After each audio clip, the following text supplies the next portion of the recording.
ملک کی تاریخ میں اب تک اقلیتوں، سکھوں، بدھسٹوں، مسلمانوں، عیسائیوں،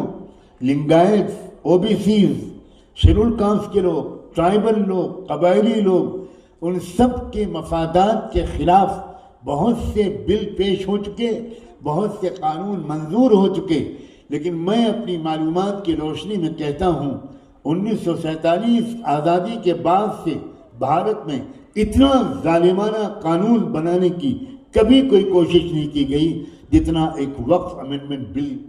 کے ذریعے سے کی جا رہی ہے۔ لاکھوں کی تعداد میں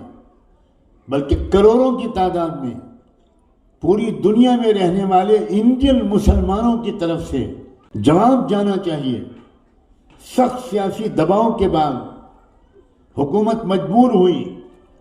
کہ جوائنٹ پارلیمنٹری کمیٹی کے سامنے اس بل کو رکھے اور ایک سرکولر جاری کیا گیا کہ پوری دنیا میں جہاں کہیں بھی انڈین شہری بستے ہوں وہ اس تبدیلی اور ترمیم کی تجویز کے سلسلے میں اپنی رائے بھیج سکتے ہیں۔ آپ کو حیرت ہوگی، پرانے وقف قانون میں 150 ترمیمات اس مجوزہ بل میں رکھی گئی ہیں۔ کوئی مسجد محفوظ نہیں رہے گی، کوئی مدرسہ محفوظ نہیں رہے گا، کوئی خانقاہ محفوظ نہیں رہے گی،